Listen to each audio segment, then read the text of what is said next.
few years ago, I was in Rome. What happened is I fell. When I got back to the country, I went and saw my regular doctor, and they took x-rays and the like, and he said, I want you to go see this doctor. I'm from Fort Myers. In Fort Myers, he's a friend of mine. He'll get to see you.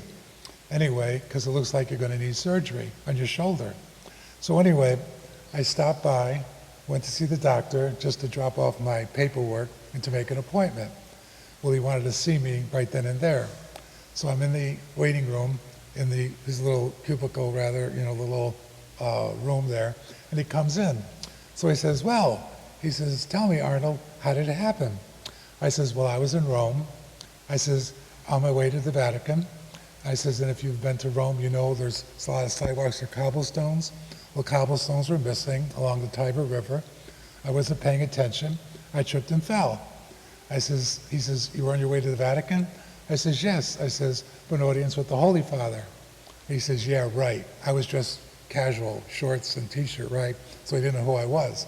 So he says, right. He says, tell me what really happened. I says, I was in Rome, on my way to the Vatican, cobblestones missing, all right, to see the Holy Father. I tripped and fell, and my shoulder apparently, there's something wrong with it. So he said, stop. Well, I can't say in church what he said, all right? But he said, stop kidding me. And then he says, wait a minute. He says, you're Father Arnold. You used to be in St. Andrews in Cape Coral. I says, yeah. He says, you're telling the truth? I says, yeah, I'm telling the truth. So what happened was, about a year and a half later, it was summertime, and we were loading up boxes on a truck for Cherry Chapman Food Bank, okay? And there was a curb, like you got in the parking lot. I tripped and fell, okay? The first time was the shoulder. This time it was the wrist, all right? So I went to see him. I says, Doc, I think something's wrong with my wrist. It's black and blue and it's big. So he says, now what happened? So I says to him, I was in Rome. Wait a minute. I was in Rome. I went and saw the Holy Father, and he pushed me. So he looks at me and says, I don't know if I should believe you or not.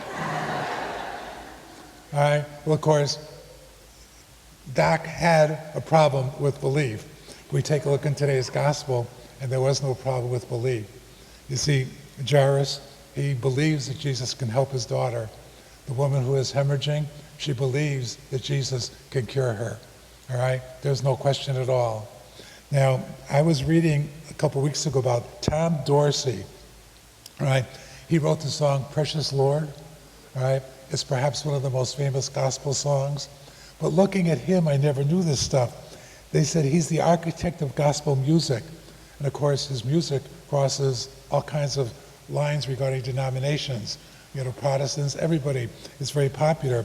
They said he began his fame as a jazz person in the 1920s. And then he blended jazz, blues, and church music. But what's interesting is about Dorsey was he was supposed to, in 1932, he went to St. Louis to do a concert, and his wife was pregnant. And he wasn't sure if he should go or not. In his words, he said something told him he shouldn't go, but he went anyway. He had a commitment. During the concert, he received a telegram from Western Union saying that his wife, in the course of giving birth to a child, died on the operating table. All right, well, he was devastated. After the concert, all right, he got home, and he found out when he got home that she gave birth before she died to a baby boy, and the baby boy also died. All right. Now, in his words, because I want to quote him, I buried Nettie, that's his wife, and our son in the same casket. Then I fell apart. For days I closed myself. I felt God had not done me any justice. I didn't want to serve him anymore. I didn't want to write any more gospel songs. I could have laughed at God of the notion that God is a God of mercy and of justice. Then he says one day he sat down at his piano, again to quote him, my hands began to move on the keys. Then something happened. I felt as if I could reach out and touch God. I found myself playing a melody that I never heard before, and these words came into my mind. Precious Lord, take my hand. Lead me, let me stand. I am tired, I am worn. Through the storm, through the night, lead me on to the light. Take my hand, precious Lord, lead me home. And then as a result of this, he wrote over, 400 gospel songs, all right? And he said, I learned that when we are in our deepest grief, when we feel furthest from God, that's when we can become closest to God and when we're most open to his restoring power. Take a look in the gospel. Two people having difficulties, and look how they got close to God. I remember Bishop Nevins one time told me this: if you have anything, difficulty in your life, whether it's a sickness, a disease, problems, emotional or psychological or physical, they can either draw you closer to God or they can make you further apart. It's up to you. What choice do you want to make? Do you want to be closer to God, or you're going to let these problems and difficulties draw you further apart? Christ has told us he's always there to help us. All right, take a look at the first one, the woman with hemorrhaging. All right, it says in the gospel, in Mark's gospel, she spent all that she had and she wasn't getting any better. She was getting worse. She feels hopeless. Yet she felt if she could just touch the cloak, she could feel the healing power of Christ, of God. What does Christ say to her? Daughter, your faith has made you well. Go in peace. And Jillian, the actor, all right, she was performing on Broadway one day, or one evening, I should say, and she felt a lump. All right, she feared it was cancer. To make a long story short, she made an appointment to go to the doctor. Before she went to the doctor, she stopped in New York at her church where she worshiped, St. Francis de Sales. She said something made her look above the door, and this is what was written above the door. The same everlasting Father who cares for you today will care for you tomorrow and every day. Either he will shield you from suffering, or he will give you unfailing strength to bear it. Be at peace, put aside all anxious thoughts and imaginations. She said she went into the church, spent a couple minutes in front of the Blessed Sacrament, went to see her doctor. 2 weeks later, she had a double mastectomy. But she says it helped her, those words, to get closer to God, to face her problem, to face her sickness. Again, if you have a problem in life, whether it's physical or spiritual, emotional, it can either draw you closer to God or can separate you, God. It's up to you. All right? What does Christ say in the gospel?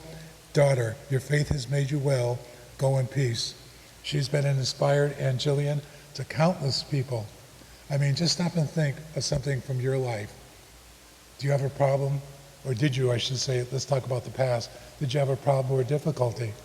You know, I tell people this, and sometimes they shake their head, especially if they didn't have cancer, but I had 2 cancers, prostate and bladder. Do you know what one of my prayers is every morning? I thank God for the cancer experience. When I was at Lourdes and St. John's in Naples and Lourdes in Venice, I could walk into the hospice house and the nurses knew my condition, that I had these 2, and thank God I'm cured, all right, for so many years. But I could walk in and they said, you can identify with the patients. And a lot of times, if somebody doesn't know what you had, you can't understand me, you don't know what you're going through. But as soon as the nurses would say, you know, he had this and he had that, they open up. You know, for me, honestly, I say this honestly, all right, cancer was truly a blessing for me. It truly was a blessing. You know, some people might say, you crazy? Well, when I was going through the treatments, it wasn't a blessing, don't get me wrong, all right? I'm saying, God, why are you doing this to me, all right? But how many times in your life, look at your problems, and when you look back on them, were they really that bad? Did they draw you closer to God, or did they separate you from God? It was up to you. It was your attitude that made the difference. Take a look at the synagogue leader, Jairus. His daughter's ill, and he says, my little daughter's at the point of death. Come, lay your hands on her so that she can be made well. Then someone says, let's go to Jairus' house. They get there and someone says, you know, she's dead. Jesus says, no, she's not. She's only sleeping. And the family has faith that Jesus can do it. The family realized this can draw them closer to Christ, closer to God. And of course, everyone here in this church has a problem. Everyone in this church has a difficulty, whether it's spiritual, emotional, physical, whatever the case may be. Are these problems, are these difficulties drawing us closer to God, or are they drawing us further away? The choice is up to you. And finally, I have a friend who was in Naples. He was at a company. He was really expecting to get a promotion. To make a long story short, what happened was the company was taken over by another company, and instead of getting a promotion, he ended up getting fired. All right, he was devastated. All right, he wrote a letter. All right, and I got his okay to use it. He said for 25 years he worked at this company, he slaved, and now he's being fired. He says he didn't know what to do. How's he going to go home and tell his wife and his 3 kids that he no longer has a job? This was a couple years ago. So anyway, he says, Father, I went home that day as though I felt as if I'd fallen into a bottomless pit. I was bitter. I was hated. I hated the people. I was in despair. I was greeted by my 10-year-old son. He said, Dad, a bird flew down the drain pipe. Let's see if we can get him out. The drain pipe, Father, came down the side of the house and ran directly into the sewer. I looked at it for a moment. Then I sent my boy to the garage for a screwdriver and a pair of pliers. When he returned, the 2 of us began peeling away the aluminum. Within minutes, we had an opening. It was packed with grass. The birds must have been building a nest at the top. I said to my son, if water is in there, the bird can drown. So I gently prepared him. I pulled out the last bit of straw, and the sparrow, freed from its death cell, came out behind my hand and flew off. Immediately, 2 other birds flew off. We saved them, my son said. We saved them, Dad. And he turned to tell his mom. I smiled, and then I began bending the steel back into place. I was still thinking of my problem back at work when I was going inside the house. Suddenly, I stopped cold. I remembered something that you said and that I read in the Bible. Fear not, therefore, you are more valuable than any sparrow. Chill after chill went through me. My thoughts a few minutes earlier that even God wasn't aware of my existence had been answered by God. My depression disappeared and was replaced with a joy that I can't describe. To me, it was like a miracle. Had my son not passed that drain pipe at exactly that moment that he heard the sound, we would have not known about it. I knew it was not by coincidence. I knew at that moment I had nothing to worry about because God was with me. Stop and think of the difficulties and problems you have. All right? Just stop and think. Are they going to draw you closer to God? Or are they going to separate you from God? Christ is there offering up to help you. All we have to do is just ask and go to him.